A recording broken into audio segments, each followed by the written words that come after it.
옆에 있는 분들을 서로 축복하며 인사 나누시기 바랍니다. 성도님은 세상의 빛이며 소금입니다. 할렐루야. 예수님께서 예수님을 따르는 제자들에게 또 예수님 영접한 성도들에게 오늘도 하시는 말씀은 무엇이냐면, 얘들아 너희는 세상의 빛이고 소금이니라 라고 그렇게 말씀합니다. 근데 여기 보니까, 이 말씀 보니까 우리가 위치해야 될 곳을 먼저 말씀하지요. 세상에 그랬어요.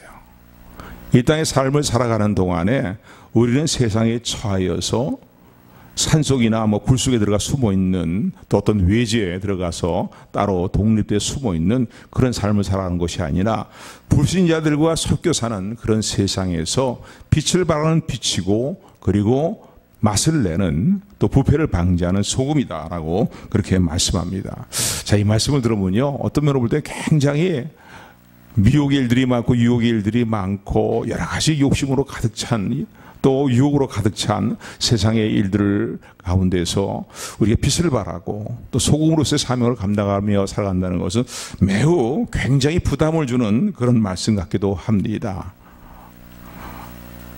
그러나 사실은 주님께서 이 말씀하시는 이유와 목적은 무엇입니까? 실제로 성도들은, 예수님을 영접하고 주님을 따르는 사람들은 세상에서 귀한 존재인 것을, 정말 세상에서의 요긴한 존재들이고 귀한 존재라는 사실을 가르쳐주시는 말씀이다라고 말할 수 있습니다. 예수님이 이 땅에 계실 당시에 소금은 매우 귀한 것이었다고 그렇게들 얘기를 합니다. 왜냐하면 특별히 이 팔레스틴 지역이라든가 또는 로마 지역의 사람들이 있어서 그 당시의 상황으로 볼 때는 소금은 매우 귀한 거였고 또 요긴한 것이었고, 지금도 요긴 하지만요, 귀한 것으로 취급을 했습니다. 그래서 로마 사람들 말들 가운데 이런 말도 있었다 그래요. 태양과 소금처럼 좋은 것은 없다라는 말이 있을 정도로 그렇게 소금은 상당히 귀한 것이었습니다. 특별히 팔레스틴 지역, 그 유다 사람들이 사는 그 땅에서 나는 소금들은 대부분 많은 그 소금들이 암염이었어요. 돌로 된 소금들, 돌처럼 굳어져 있는 소금들, 땅에서 캐내는 그런 소금들이었습니다. 그렇기 때문에 이런 암염을 발견하는 일들은 그렇게 쉬운 일들이 아니었고, 오늘날처럼 그렇게 소금이 마치 흔하게 흔한 그런 것이 아니었기 때문에 매우 요긴하면서도 귀한 것이었다라고 말할 수 있습니다. 그래서 예수님께서 오늘도 우리를 향해서, 예수님 영접하는 우리를 향해서 말씀하시는, 얘들아 너희는 세상의 소금이다, 너희는 세상의 빛이다 라고 말씀하시는 이 말씀은요, 너희는 바꿔서 얘기하면 이렇게 말할 수 있으면, 너희는 세상에서 금덩어리같이 귀한 존재들이고 세상에서 보석처럼 귀한 존재들이다 라고 말씀하시는, 정말 너희는 귀한 존재라고 말씀하시는 주님의 말씀이라는 사실을 기억하시기를 주님으로 축원을 드립니다. 너희는 세상의 소금이다, 빛이라고 말씀할 때 나는 어떻게 그렇게 살아, 너무 부담이 되는 말씀이야 그렇게 말씀으로 받지 마시고요, 너희는 정말 존귀한 존재들이고 귀한 존재들이라고 말씀하시는 주님의 음성으로, 감사함으로, 아멘으로 이 말씀을 받는 저 여러분들이 되기를 소원합니다. 실제로요, 이 소금은 너무나 기묘한 것이죠. 정말 소중한 것입니다. 우리 생명을 좌우하는 어떤 필수품이다라고 말할 수도 있습니다. 여러분, 돈이 없어도요 살 수 있어요. 금은 보석이 없어도요 우리의 생명을 유지해 나갈 수 있습니다. 그러나 소금이 없다라고 했을 때에 우리 생명을 어떻게 유지해 나갑니까? 오늘날은 너무 흔한 그런 거 소금이지만은요, 평범한 그런 식품이지만은요, 만약 이것이 없다고 할 때에는 우리 생명을 한시도 제대로 유지할 수 없는 그런 위기상황 가운데, 위태한 상황 가운데 놓이게 될 것입니다. 빛도 마찬가지죠. 여러분, 온 생이 캄캄하다고 한번 생각해 보시오. 밤에 정전이 되어서 아무것도 보이지 않는 암흑으로 계속된 이런 시간들이 계속된다고 한번 여러분 생각해 보십시오. 식물들이 자라는 건 물론이 자라는데도 아주 막대한 그 큰 피해가 입을 뿐만 아니라 자라지 못하지요. 열매 맺지 못할 뿐만 아니라 우리의 생명을 유지하고 건강을 유지하는 일에도 아주 치명적인 우리가 손상을 입을 수밖에 없습니다. 그만큼 소금과 빛은 기묘한 것이에요. 그리고 존귀한 것입니다. 그래서 오늘 이 본문의 말씀을 통해서 우리는 주님이 왜 이 말씀을 하셨는가를 놓치지 말고 붙들어야 됩니다. 우리에게 엄청난 부담감을 주시기 위해서 그렇게 이 말씀을 주신 것이 아니고요, 너희는 이렇게 말씀하신 것은 무엇입니까? 우리의 정체성을 일러주시는 거예요. 너희는 세상에 소금이고 세상의 빛이라는 거예요. 어떠한 금은보화보다도 귀한 존재라고 말씀하시는 주의 음성을 붙들어야 될 것입니다. 팔복의 심령을 가지고 앞에 보면은 마태복음 5장에 보게 되면 앞부분에 보게 되면 주님 팔복의 심령을 말씀하죠. 이 팔복의 심령을 가지고 살아가는 자들이 복 있는 자들이고 팔복의 심령을 가지고 예수님 안에 연합되어서 살아가는 사람들이 성도들의 올바른 모습이라는 거예요. 그런데 이렇게 예수님과 연합된 그 순간부터 너희는 소금이 될 것이다, 세상의 빛이 될 것이다 라는 말씀이 아니라 연합된 그 순간부터 이미 너희는 세상의 빛이고 소금이 되었다고 말씀합니다. 할렐루야. 그러니까 이미 우리의 이루어진 우리의 정체성에서 주님은 강조하며 확인시켜 주는 말씀인 거예요. 얘야 너는 세상의 빛이다, 얘야 너는 세상의 소금이다 라고 그렇게 주님께서 우리의 정체성이 우리가 얼마나 존귀한 존재인가를 선언해 주시는 말씀이고, 또 그러한 주님의 선언 하에서 우리의 삶이 주님의 이러한 인정하시는 그런 이제 삶의 모습에 부합되게 세상의 빛과 소금의 역할을 감당하며 살아야 된다는 성도의 의무를 또한 말씀하신 내용들이다라고 말할 수 있습니다. 우리가 잘 알고 있는 것처럼요, 소금은 어떤 역할을 합니까? 소금의 역할을 우리는 두 가지로 크게 생각해 볼 수 있습니다. 첫 번째는요, 썩지 않는 방부제의 역할을 합니다.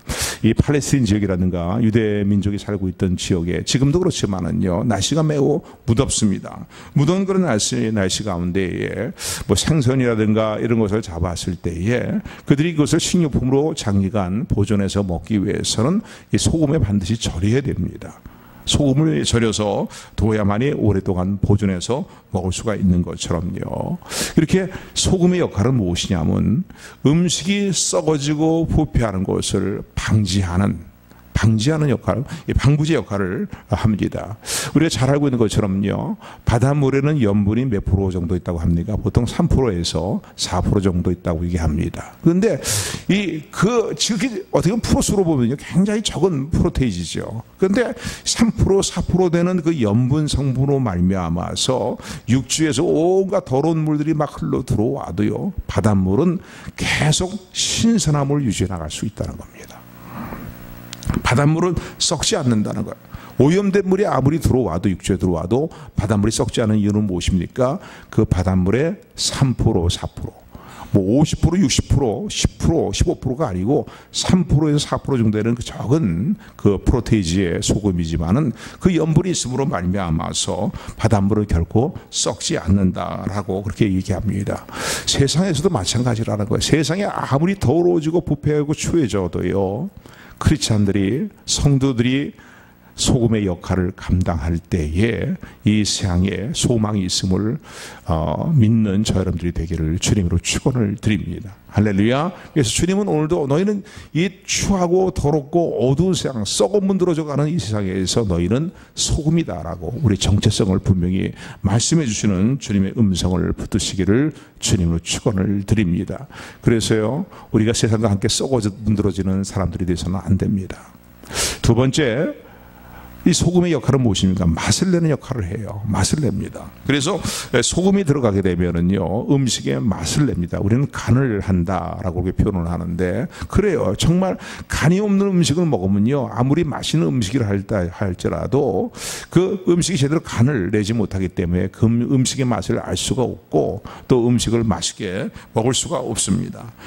그런데 너희는 세상의 소금이라는 말씀은 무엇입니까? 세상의 맛을 내는 존재라는 거예요.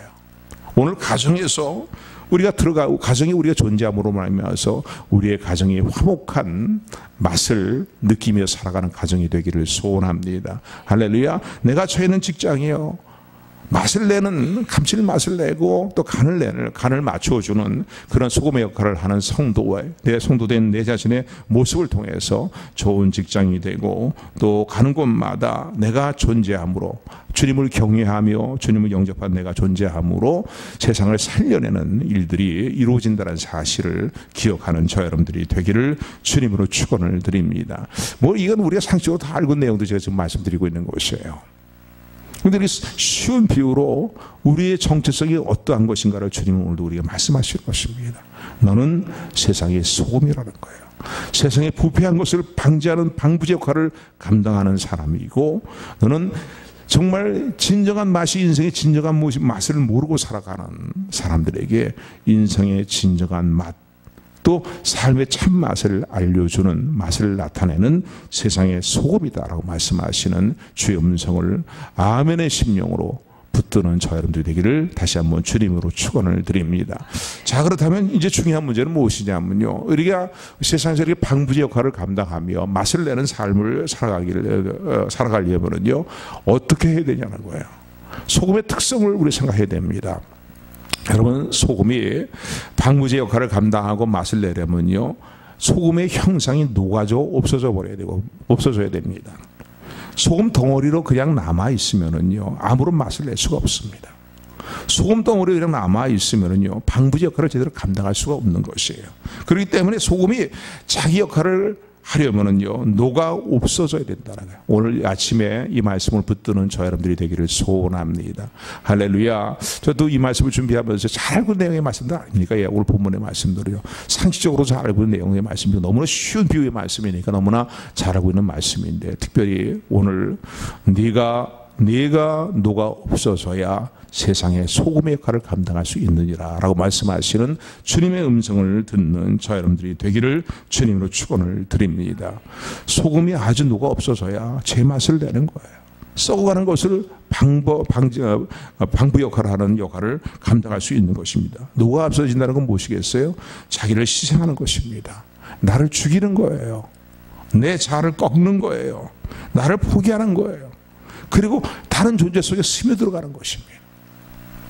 그런데 그 일들이 이루어질 때 놀라운 변화들이 나타나고 맛이 주어지는, 맛이 나타나는 그런 일들이 이루어지게 됩니다. 다른 말로 바꿔 얘기한다면 내가 죽고 내 고집이 죽고 내 교만이 죽고 내 자존심이 죽고 내 자신이 없어지게 될 때에 우리는 소금의 역할을 바르게 잘 감당할 수 있다는 사실입니다. 가정에서요 내 고집이 살고요, 저도 말씀 주면서 회개를 많이 했습니다. 내 고집이 살고 내 자존심이 살고 내 명예를 살고, 배우자에 대해서 내 어떤 고집, 내 자존심, 또 내 자녀들에 대해서 내 자존심과 고집들 말이죠. 이런 것이 계속 있게 되면은 변화가 안 일어나는 거예요. 그 가정에 화목한 맛이 사라지고 마는 거예요. 맛이 사라지는 게 아니라 맛이 나질 않습니다. 쉽게 얘기한다면은 우리 성도가 세상에서 소금의 역할을 감당하려면요 내가 깨어지고 내가 죽어야 된다는 거예요. 내가 여전히 살아있으면은 여전히 가정에서 내가 맛을 내는 존재가 되지 못하고 방부제 역할을 감당하는 존재가 되지 못한다라고 역으로 말할 수 있습니다. 오히려 거침들이 되고 말이죠, 세상에 또 부딪히는 돌이 되어서 걸림돌의 역할을 오히려 하게 된다는 사실을 기억하는 저 여러분들이 되기를 주님으로 축원을 드립니다. 여러분 한번 생각해 보세요. 소금이 맛을 내지 못한다 했을 때 그럼 어디에 쓰겠습니까? 그 소금이요.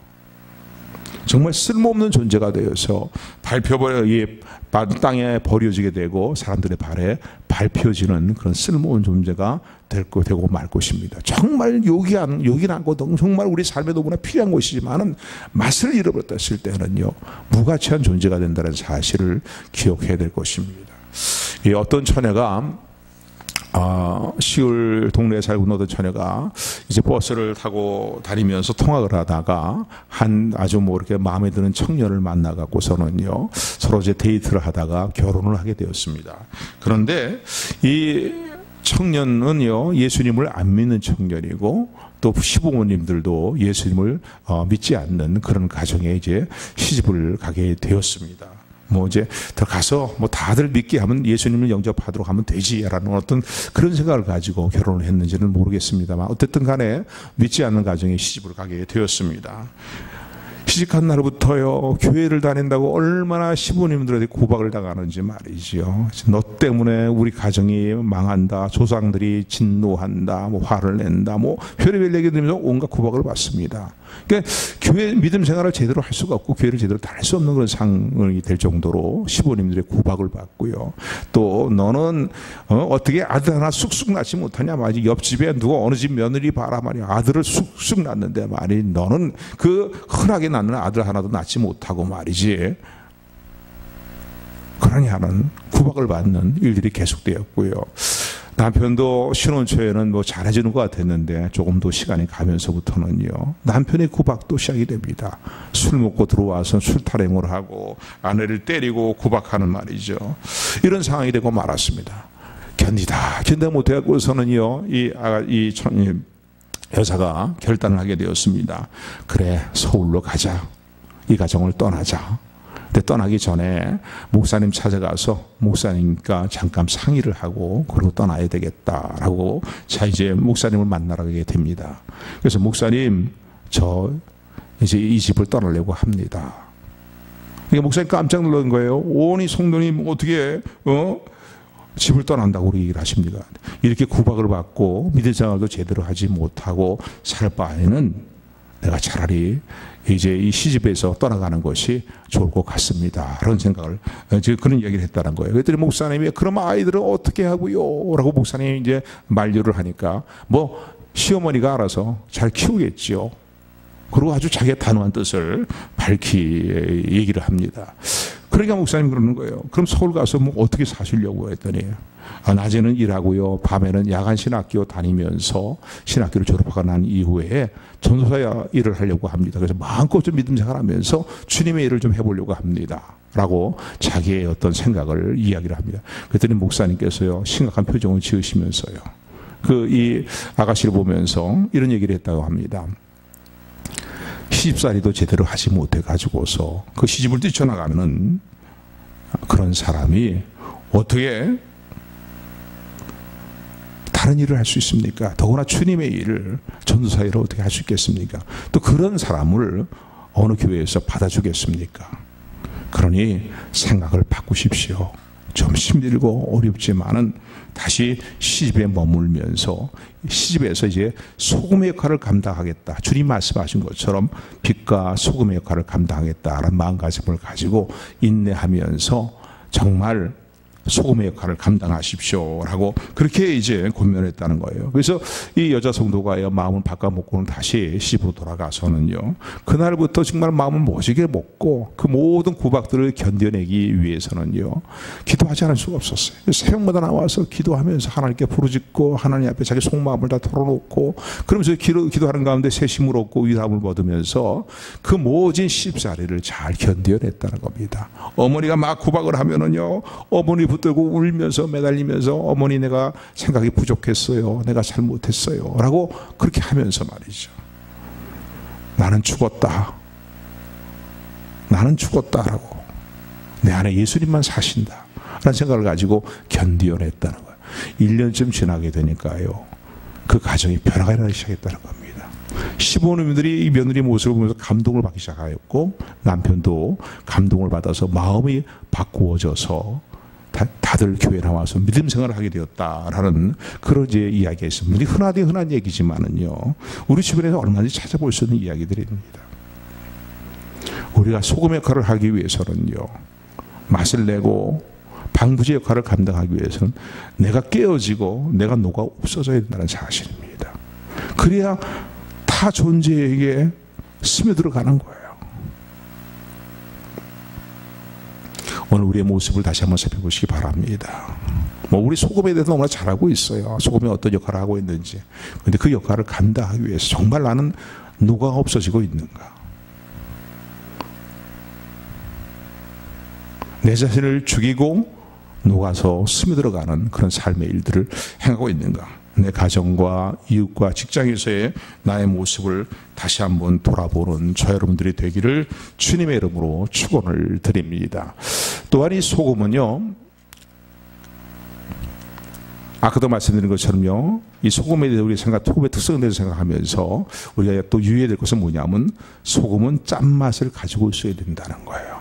종종 이게 암염 같은 그런 돌로 되는 그 소금 같은 경우에는 보관을 잘못하게 되면은 염분이 빠져나가는 경우가 있다고 합니다. 그러면 짠맛이 없어지는 그냥 돌덩어리에 불과하고 가루덩어리에 불과하지요.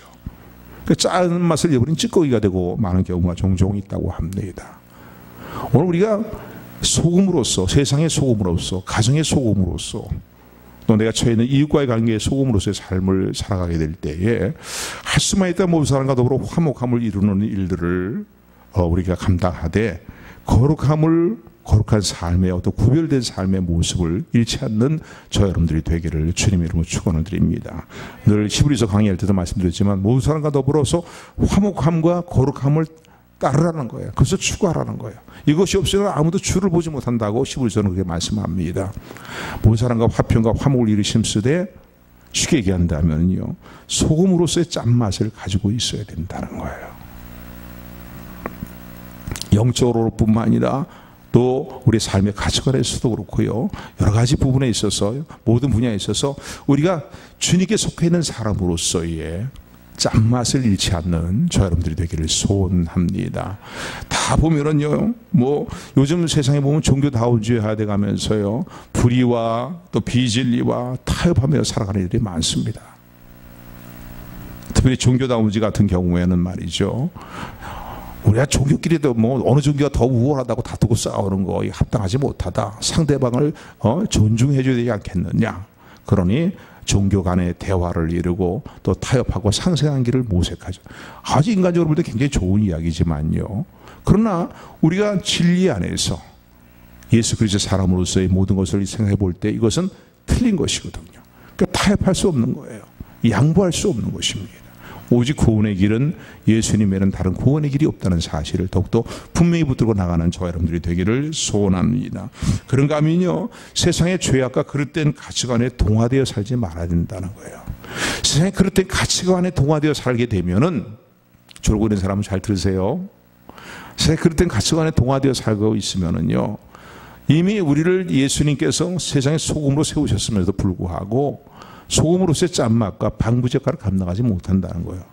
세상 속의 가치관에 다 젖어 있는데 어떻게 세상을 변화시키는 그런 소금 역할을 감당할 수 있겠습니까? 쉽게 얘기한다면 하나님의 자녀가 되었고 하나님의 사람이 되었음에도 불구하고 마귀의 장량감이 되는 삶이 되면은 무슨 세상을 맛을 내고 방부제 역할을 감당하는 그런 소금의 역할을 감당할 수 있겠습니까? 그러니까 우리의 가치관이요, 세상에 죄악되고 비진리에 충만한 가치관을 따를 것이 아니라 진리에 입각한, 주님의 말씀에 입각한 바로 올바른 가치관을 가지고 행하는 삶을 살아가는 저 여러분들이 되기를 소원합니다. 하나님의 선하시고 기뻐하시고 온전한 뜻이 무엇인지를 분별을 해야 됩니다. 그래야 올바른 가치관을 정립하고 그 가치관에 입각한 세상의 소금의 역할을 감당할 수 있다는 사실을 기억하시는 저 여러분들이 되기를 주님의 이름으로 축원을 드립니다. 또 주님은 우리를 향해서 이렇게 말씀하시죠. 세상에 너희는 빛이라는 거예요. 너희는 세상의 빛이라는 겁니다. 한번 따라하시 바랍니다. 너희는 세상의 빛이니라. 전에도 여러분들에게 그런 제 간증을 말씀드렸는데, 이런 간증이 저에게만 있는 게 아니라 다른 사람에게 들어보면 다른 이런 간증을 체험한 분들이 참 많더라고요. 저는 뭐 좀 금식을 좀 오래 했던 그런 경험이 있었는데, 금식하는 도중에 어느 순간에 문득 말이죠, 뭐 내 귀에 소리가 들려오는 건 아닌데 마음에서 이게 확 밀려오는 생각이 말이죠. 저는 주님의 음성으로 그걸 생각합니다. 근데 그런 말씀을 하시는 거예요. 너는 세상의 빛이다라는 거예요. 사실은 그때 금식하면서 제가 제 자신에 대해서 너무나 제 자신이 싫었고 또 제 자신에 대해서 너무나 절망하는 그런 때였거든요. 그런데 내 마음에 밀려오는 주님의 그 음성은 무엇이냐면 너는 세상의 빛이라는 거예요. 정말 세상의 빛이 되고 싶었습니다. 믿음이 조금씩 성장하면서 마음에 드는 생각은 무엇이었냐면 정말 내가 세상의 빛이었으면 좋겠다. 어떻게 세상의 빛으로서의 삶을 살 수 있을까? 라는 그런 마음을 가지고 있었는데 주님이 그렇게 말씀하시는 그 생각이요, 내 생각에 내 심령에 확 밀려오는 겁니다. 그래서 주님, 누가 세상의 빛이란 말씀입니까? 누굽니까? 그랬더니 너다. 그 말씀을 용납하기가 힘들었어요. 그죠? 어찌 제가 세상의 빛입니까? 제가 보아도 제일 싫은데요. 제가 세상의 빛입니까? 그래, 바로 네가 세상의 빛이다. 왜 내가 세상의 빛이 될 수 있습니까? 그렇게 물었더니요, 주님의 말씀 무엇이냐면 내가 바로 너의 안에 있기 때문이다.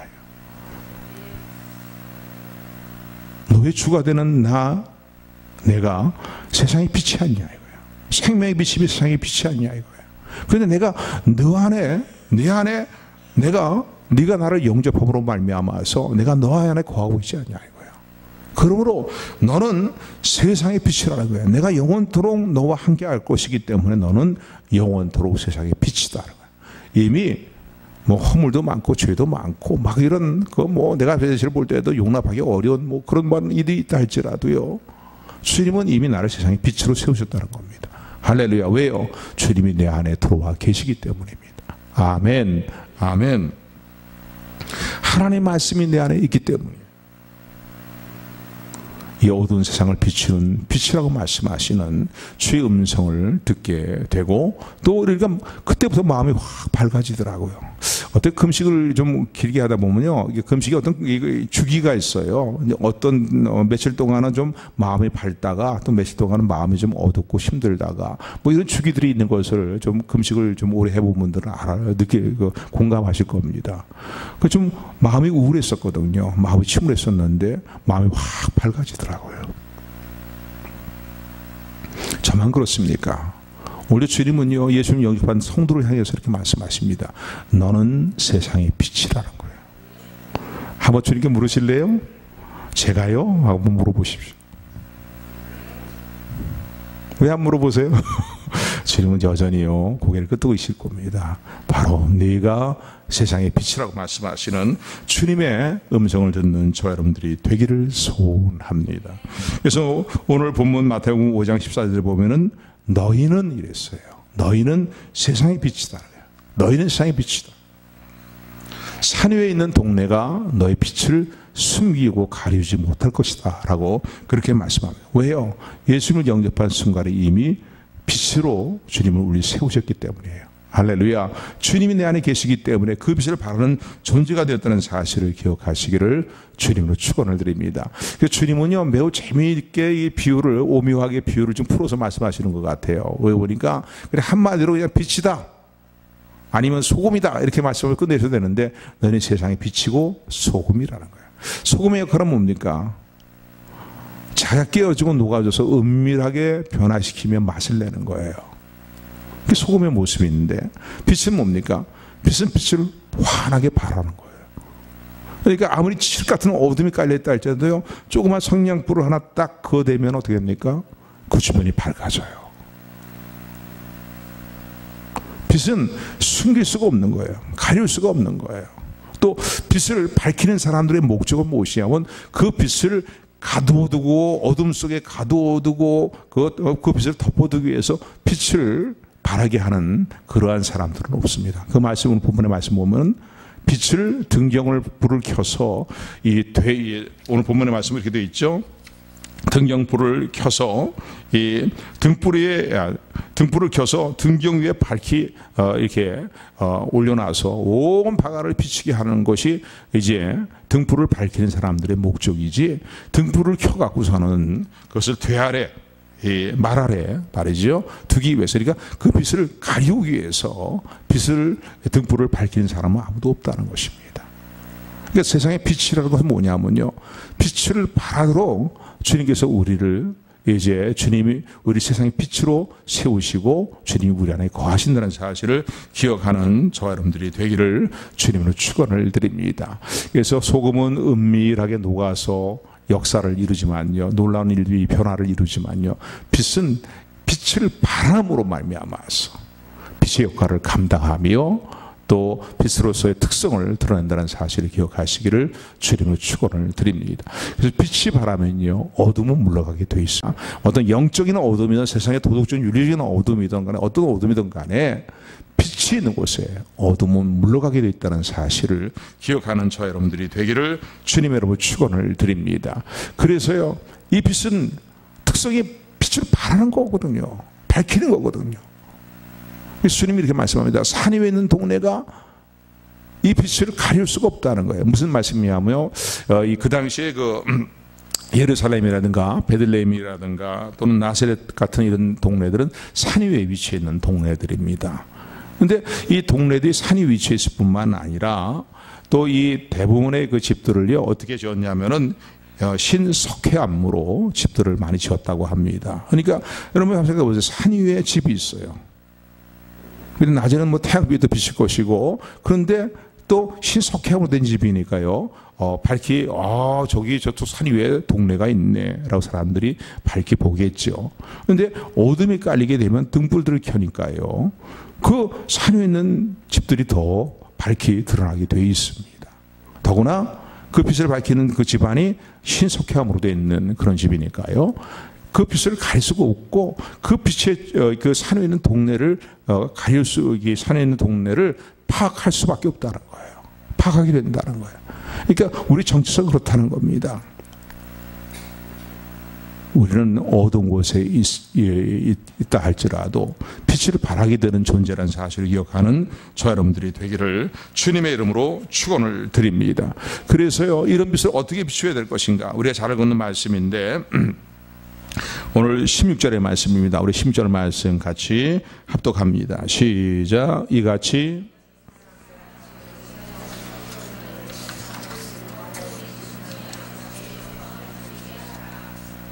아멘. 여기 보니까 이 빛을, 그럼 우리가 빛인데 밝히 이제 이 세상을 밝히는 그런 존재인데, 이 빛을 어떻게 된다? 어떻게 비춰야 된다고요? 너희의 착한 행실을 발하여서 행하여서 하늘에 계신 너희 하나님께 영광을 돌리게 하라라고 주님은 그렇게 말씀합니다. 어떻게 비춰야 된다고요? 우리의 선하고 착한 행실들을 나타내야 된다는 거예요. 진리 가운데 행하는 우리의 모습들을 어떻게 해요? 나타내야 된다는 거예요. 우리의 빛을 발하지 않으면 우리 정체성이 상실된 모습입니다. 우리가 정말 성도로서 주님을 영접했다면요, 빛을 발해야 된다는 거예요. 빛을 발하지 않으면 안 된다는 거죠. 그래서 예배서 5장 8절 9절의 말씀 보면 이렇게 말씀합니다. 너희가 전에는 어둠이더니 이제는 주 안에서 빛이라. 빛의 자녀들처럼 행하라는 거예요. 빛의 자녀들처럼 행하라. 빛의 열매는 모든 착함과 의로움과 진실함에 있다는 거예요. 착하고 의롭고 진실한 이런 이 빛을 주변의 사람들에게 발해서 어둠을 밝혀야 된다는 거예요. 도덕적으로 윤리적으로 올바르고 하나님 보시기에 올바르고 또 정결하고 아름다운 삶을 살아가는 이들뿐만 아니라 희생하고 구제하고 또 봉사하는 그런 삶의 일들을 진리를 따라 행함으로 빛을 발해야 된다고 그렇게 말씀합니다. 그래서 빛의 자녀들처럼 행하라라고 말씀합니다. 이 성경의 예를 본다면요, 여리고로 내려가던 사람이 어떤 행인이 강도떼를 만나게 됩니다. 그래서 거반 다 탈출당하고 매를 맞아서 죽게 된 상황 가운데 피를 흘리고 있는데, 길에 쓰러져 있는데, 그때에 그 강도를 만난 사람이 쓰러져 있는 곳에 제사장이 지나가고 레위인들이 지나가고, 뭐 종교적 신앙적으로 볼 때 상당히 위치에 있는 사람들이라 볼 수 있겠죠. 지나가는데 다 외면하고 지나갔다는 거예요. 거반 매를 맞아 죽어가고 있는 사람들을 보고서도 그냥 지나갔다는 거예요. 주님이 주신 비유의 말씀이죠. 우리가 잘 알고 비유의 말씀입니다. 그런데 그 당시 이방인처럼 취급을 당하는 사마리아 사람, 지역의 사람이 지나가다가 그 강도 맞는 이웃을 보게 되었다는 거예요. 그리고 그 강도 맞는 이웃을 보고서는요, 이 선한 사마리아인이 했던 행동을 우리가 너무나 잘 알고 있습니다. 그냥 지나가지 않고 뭐 레위인과 제사장도 여러 가지 많은 이유를 대고서 지나갔겠죠. 그들 나름대로의 타당한 합리적인 이유와 를 내세워서 그냥 못 본 척하고 지나갔겠죠. 그런데 이 선한 사마리아인은요, 그냥 지나가지 않고 그냥 가던 길을 멈추고 그 사람을 치료하고 말이죠. 그 사람을 태우다가 동네까지 데리고 와서 오늘날로 얘기하면 연수라고 볼 수 있는 주막에 맡겨놓고, 자기는 또 바삐 또 길을 가야 되니까 이제 치료비를 주고 경비를 자기는 돈을 털어서 주면서 이 사람을 좀 치료해달라고, 경비가 더 들면 내가 돌아오는 길에 그 경비를 갚겠다고 부탁을 하고 떠나갔다는 거예요. 바로 이런 삶의 모습이 바로 세상의 빛의 역할을 감당하는 삶의 모습이라는 사실을 우리 성경의 말씀을 통해서 볼 수가 있습니다. 뭐 자기 자식 자랑하면은 팔불출이라 그러지요. 근데 아주 어떻게 보면 제 마음의 한편에 좀 감동이 됐던 그 사건이기 때문에 우리 집 아이들 얘기지만은요, 얘기를 좀 잠깐 하려고 합니다. 우리 준영이가 중학생 때인가 고등학생 때인가요? 있었던 일인데 그때도 여전히 예배에 잘 드리지 않았어요. 예배 드리는 시간 딴짓하고 졸고 하품하고 여전하고 예배를 막 드리는 등 많은 중에서 참 어떡하나 좀 믿음을 가지고 좀 바르게 좀 행동했으면 좋겠다. 예배를 잘 드렸으면 좋겠다는 마음이 늘 간절하던 차였는데 어느 날 예배를 끝나고서 집에 가려고 그런데 잠깐 어디 좀 누구 친구를 만나러 간다든가 어디 뭘 사러 간다 그러던가 잠깐 갔다 올 테니까 좀 기다려달라고 그러더라고요. 기다리고 있었어요. 근데 그날 예배가 끝나고 나면 비가 엄청 쏟아졌습니다. 그래가지고 우산을 쓰고 이를 보러 갔는데 이를 보러 가다가 길을 묻는 외출 나온 휴가 나온 군인을 만난 것 같아요. 근데 자기 살던 집을 찾아왔는데 이사를 갔는지 제대로 알 수가 없고 그래서 이 지역에 주소를 가지고 왔다고 그러면서 근데 보니까 교회가 위치해 있는 근처에 있는 아파트 같아요. 그러니까 얘가 어떻게 했냐면은 우산은 하나밖에 없으니까요. 근데 군인 아저씨는 우산을 쓰고 있고 그런데 그 우산을 군인 아저씨 다 받쳐주고 얘는 비를 홀딱 맞으면서 집을 가르쳐줬다는 거예요. 저는 부모 입장에서 좀 감동이 되기 때문에 드리는 말씀이에요. 예. 이 녀석이 예배 시간에 졸기만 하는 것 같은데도 또 이런 면도 있구나 하는 게 참 하나님께 감사한 마음이 들더라고요. 그때는요. 그리고 저는 집을 가르쳐주고서는요. 그 아저씨, 그 군인이 자기 이사간 집을 찾아갈 수 있도록 해주고, 그리고 자기는 비를 홀딱 맞으면서, 아주 물에 빠진 생쥐 모양으로 하고 돌아왔어요. 야, 너도 네가 우산을 쓰지. 왜 그 군인을 그렇게 했냐 했더니, 그 군인은 군복 하나밖에 없지 않냐 이거야. 난 집에 가서 우산 갈아입으면 되는데.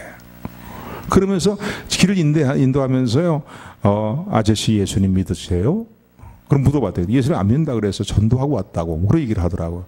그래서 속으로 이 녀석 봐라. 그래서 좀 감동이 된 적이 있었습니다. 바로 이것이 빛을 발하는 생활이라고 말할 수 있어요.